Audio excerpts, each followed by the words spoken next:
जय माता दी, जय मां ललितांबिका। कैसे हैं आप सभी? मैं उम्मीद करता हूं आप सभी स्वस्थ होंगे और आनंदित होंगे। भगवती जगदम्बा की कृपा आप और आपके संपूर्ण परिवार पर निरंतर बरस रही होगी। तो आज जो हम जानकारी लेके आए हैं वो इस विषय पर लेके आए हैं कि लोहवान की धुनी घर में देनी चाहिए या नहीं, कि लोहवान की धुनी घर में नहीं देनी चाहिए। यदि लोहवान से आप अपने घर में धुनी लगाते हैं तो आपको बहुत सारे कष्टों का सामना करना पड़ सकता है। हर व्यक्ति को देव धुनी घर में लगानी चाहिए, जिससे हमारे देवी देवता हमारे ऊपर प्रसन्न हो, हमारे घर की शक्तियां जागृत हों और हमारी रक्षा करें।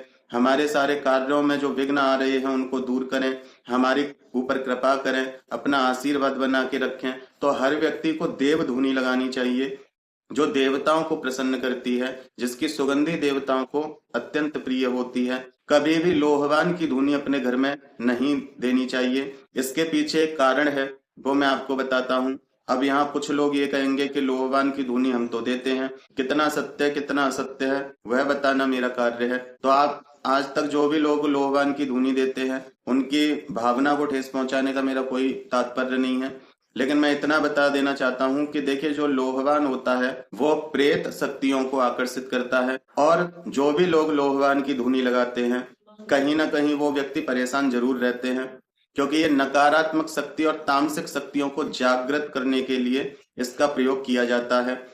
एक इसकी सुगंधी नकारात्मक शक्ति और तामसिक शक्तियों को अत्यंत प्रिय होती है।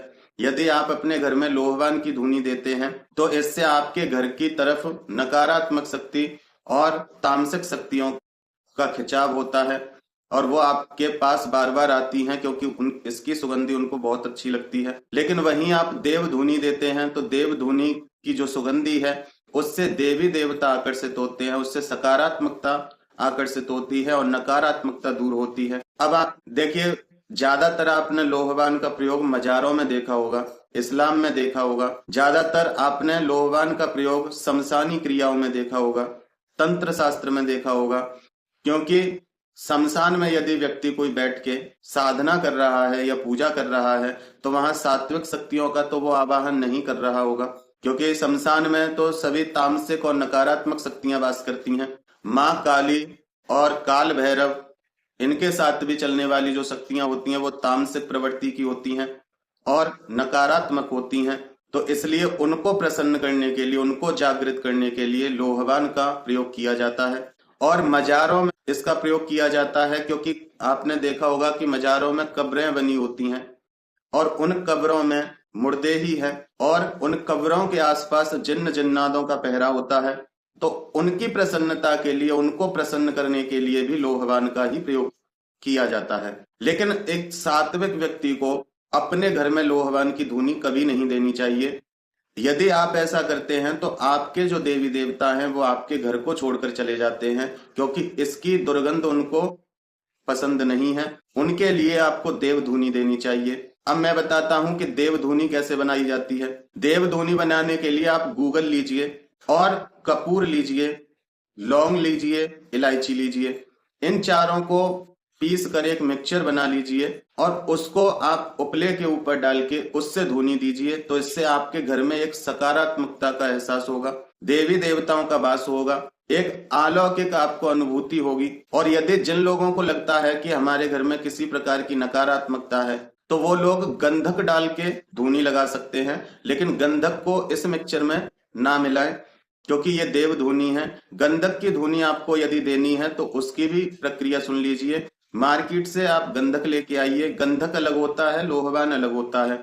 गंधक पीले रंग का आएगा, आप उसको ले आइए और उसको भी पीस लीजिए दरदरा। उपले को जलाइए और उसके ऊपर थोड़ा सा गंधक डाल के पूरे घर में घुमाइए उसको, और घर में घुमा के घर से बाहर उसको निकाल दीजिए, या किसी नाली में या किसी जगह आप इकट्ठा करते जाइए, लेकिन उसे घर से बाहर निकाल दीजिए। तो इस प्रकार से ये नकारात्मकता को दूर करता है, क्योंकि इसकी दुर्गंध नकारात्मकता को अच्छी नहीं लगती।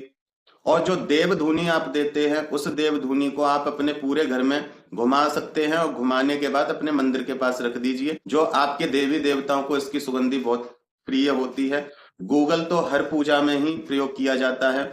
हिंदू धर्म में, सनातन धर्म में लोहवान का कहीं भी प्रयोग नहीं है तंत्र शास्त्र के अलावा।